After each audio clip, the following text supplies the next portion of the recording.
राणा सांगा पर 21 मार्च से शुरू हुआ विवाद थमता नजर नहीं आ रहा। समाजवादी पार्टी के सांसद रामजी लाल सुमन ने राज्यसभा में राणा सांगा को लेकर के विवादित बोल बोले थे और इसका असर हर तरफ नजर आया। 2 दिन पहले करनी सेना के सदस्यों ने आगरा में जमकर के बवाल काटा और आज संसद में राणा सांगा वाले मुद्दे की गूंज सुनाई दी। बीजेपी सांसदों ने नारेबाजी की और रामजी लाल सुमन से माफी की मांग की गई।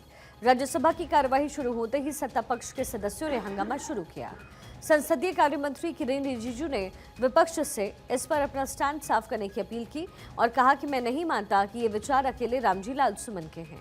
इस पर विपक्ष के नेता मल्लिकार्जुन खड़गे ने कहा कि कांग्रेस देश के वीरों का सम्मान करती है, लेकिन किसी का घर तोड़ना, हमला करना ठीक नहीं है। कुल मिलाकर के देखें तो राणा सांगा पर घमासान अभी भी जारी है। राणा सांगा और जो विवादित बोल है राणा सांगा के, उसको लेकर के अब जोरदार हंगामा होता हुआ नजर आ रहा है। इतिहास पर टिप्पणी करना उचित नहीं है। जगदीप धनखड़ की तरफ से स्टेटमेंट, रामजी सुमन का स्टेटमेंट अमर्यादित है, पीयूष गोयल ने स्टेटमेंट दिया है। इसके साथ ही रामजी सुमन ने वीरों का अपमान किया, पीयूष गोयल की तरफ से कहा गया। देश के लिए लड़ने वाले हर एक महापुरुष का सम्मान हम करते हैं, ऐसा मल्लिकार्जुन खड़गे ने कहा। राणा सांगा राष्ट्र के नायक, देश के हीरो है, प्रमोद तिवारी की तरफ से स्टेटमेंट दिया गया। राणा सांगा थे कौन, जरा ये बैकग्राउंड भी आपको बता दें। राणा सांगा का जन्म 12 अप्रैल 1482 में हुआ। मेवाड़ के शासक परिवार में जन्मे थे राणा सांगा। पिता का नाम राणा रायमल था। 16वीं शताब्दी में शासन करने वाले राजपूत राजा थे। मेवाड़ पर 1509 से 1528 तक शासन उन्होंने किया। लोधियों और मुगल शासकों के खिलाफ उन्होंने युद्ध लड़े। 30 जनवरी 1528 को राणा सांगा का निधन हुआ था। राणा सांगा की बहादुरी के किस्से भी बड़े मशहूर रहे हुए हैं। राणा सांगा ने 100 लड़ाइयां लड़ी, ऐसा कहा जाता है, सिर्फ एक में हार मिली। राणा सांगा इकलौते राजा थे जिन्होंने बाबर को हराया था। एक हाथ, एक पैर और एक आंख खोने के बाद पराक्रम उन्होंने नहीं खोया। बाबर के खिलाफ खानवा की लड़ाई में 80 घावों को झेला। बदन पर तीर, तलवार और बर्छियां भी झेली।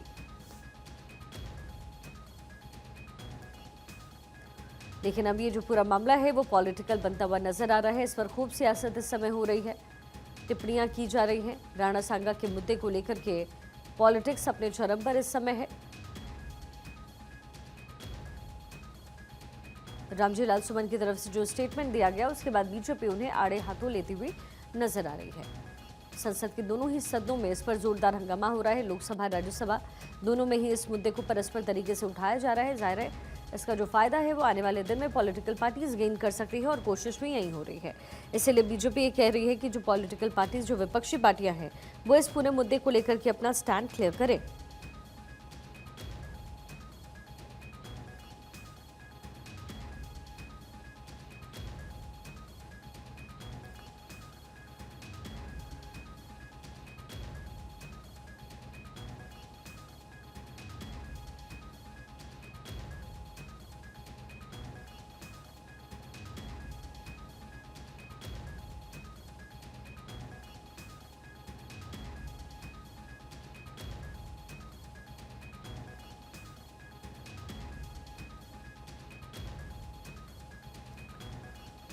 तो राणा सांगा को लेकर के एक बार फिर से पॉलिटिक्स इस समय अपने चरम पर है।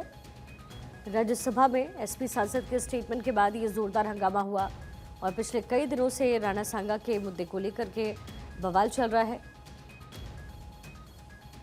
राणा सांगा को किसने गद्दार कहा, इस पूरे वाक्य को खूब उठाया जा रहा है और संसद के दोनों ही सदनों में इसकी गूंज इस समय सुनाई दे रही है। रामजी लाल सुमन की माफी पर इस समय बीजेपी अड़ी हुई है, तो वहीं दूसरी तरफ रामजी सुमन की तरफ से कहा जा रहा है कि वो माफी नहीं मांगेंगे। वहीं कांग्रेस की तरफ से भी स्टैंड पूरी तरीके से क्लियर नहीं, लेकिन हाँ, मल्लिकार्जुन खड़गे ने ये जरूर कहा है कि ऐसे मुद्दों को आगे नहीं बढ़ाना चाहिए। उन्होंने ये कहा कि जो इस समय बीजेपी सरकार कर रही है वो भी तर्कसंगत नहीं है, लेकिन फिर भी ये मामला इस समय संसद के दोनों ही सदनों में तूल पकड़ता हुआ नजर आ रहा है। राणा सांगा पर लगातार संग्राम चल रहा है। गद्दार वाली टिप्पणी पर संसद में तनातनी का माहौल इस समय नजर आ रहा है। साथ ही पॉलिटिकल स्टेटमेंट्स भी लगातार इस पूरे मुद्दे को लेकर आ रहे हैं।